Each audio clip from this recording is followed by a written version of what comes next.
আমাদেরকে এই দায়িত্ব দেওয়া হয়েছিল জানুয়ারির 1 তারিখে প্রধান উপদেষ্টা কার্যালয় থেকে, যে সেমিকন্ডাক্টর ইন্ডাস্ট্রির কথা আপনারা সবাই শুনেছেন যে এখন গ্লোবালি প্রায় $600 বিলিয়ন ইন্ডাস্ট্রি, এবং ওয়াল স্ট্রিট জার্নাল এবং অনেকেরই প্রেডিকশন হচ্ছে যে 2030 সালের মধ্যে এটা প্রায় $1 ট্রিলিয়ন একটা ইন্ডাস্ট্রিতে পরিণত হবে।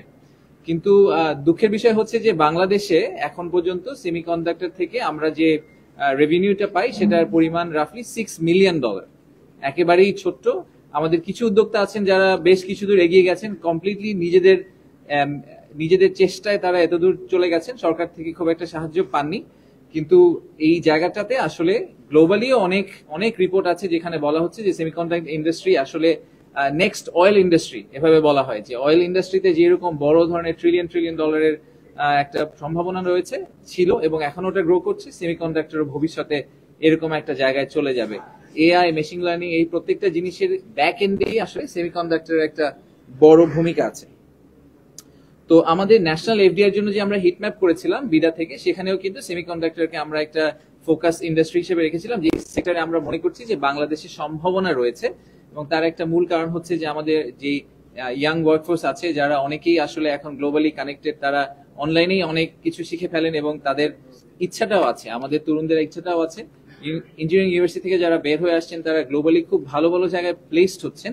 তার মানে হচ্ছে যে যদি আমরা বাংলাদেশেও তাদেরকে ভালো প্লেসমেন্টের সুযোগ দিতে পারি এবং বাংলাদেশি উদ্যোক্তাদের সাথে তাদেরকে কোনোভাবে কানেক্ট করে দিতে পারি, তাদেরকে ওই স্কিলগুলো দিতে পারি, তাহলে হয়তো বাংলাদেশেও ইন্ডাস্ট্রিটা দাঁড়িয়ে যাবে। তাহলে আর তাকে সিলিকন ভ্যালিতে গিয়ে কাজটা করতে হবে না, উনি বাংলাদেশে বসেই হয়তো একই রকম বেনিফিটস এবং সাপোর্ট নিয়ে বাংলাদেশে ওনারা এটা করতে পারবেন।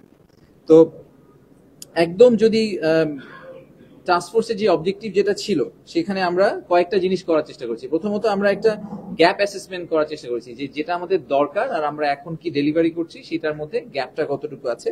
দ্বিতীয়ত হচ্ছে যে গ্যাপটাকে কমিয়ে নিয়ে আসার জন্য কি ধরনের পলিসি সাপোর্ট বা ইন্টারভেনশন সরকার থেকে দেওয়া দরকার, সরকারের আসলে রোলটা কি হবে এই পুরো প্রসেসে, সেটাকে আমরা দাঁড় করানোর চেষ্টা করেছি।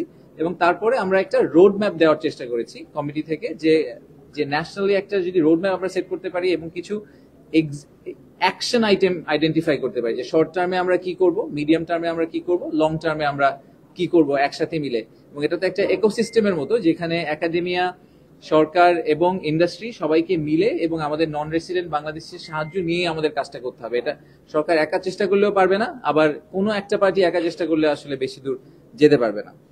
তো যারা সেমিকন্ডাক্টর ইন্ডাস্ট্রি নিয়ে একটু পড়ালেখা করেছেন তারা জানেন যে সেমিকন্ডাক্টরের যে পুরো প্রসেসটা, এটাকে 3 ভাগে ভাগ করা যায়। প্রথম ভাগটা হচ্ছে ডিজাইন, দ্বিতীয়টা হচ্ছে ফ্যাব্রিকেশন বা একদম কোর ম্যানুফ্যাকচারিং যেটাকে বলে, আর তৃতীয় অংশটা হচ্ছে টেস্টিং এন্ড অ্যাসেম্বলি। তো আমাদের ইন্ডাস্ট্রিটা এই মুহূর্তে বাংলাদেশে আসলে মোস্টলি ডিজাইন সাইড নিয়ে কাজ করে, এবং সবচেয়ে বড় ইনভেস্টমেন্টের আসলে মানে যদি আমি একদম ইকুইটি ইনভেস্টমেন্ট বা ফাইন্যান্সিয়াল ইনভেস্টমেন্টের কথা বলি, সেটা আসলে প্রাইমারিলি করতে হয় ফ্যাব্রিকেশন প্ল্যান করতে। আমি একটা এক্সাম্পল দিই, যে খুব রিসেন্টলি ইন্ডিয়াতে, ভারতে একটা ফ্যাব্রিকেশন প্ল্যান্ট নিয়ে টাটা গ্রুপ কাজ করছে। তাদের ওই প্ল্যান্টের তারা এস্টিমেটেড ইনভেস্টমেন্ট বলেছে, জাস্ট একটা ফ্যাব্রিকেশন প্ল্যান্ট, সেটা এস্টিমেটেড ইনভেস্টমেন্ট হচ্ছে প্রায় $12 বিলিয়ন।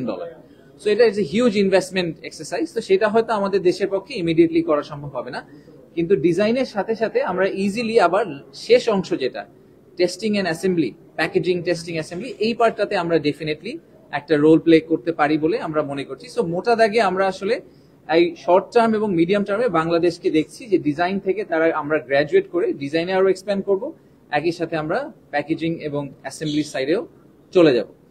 তো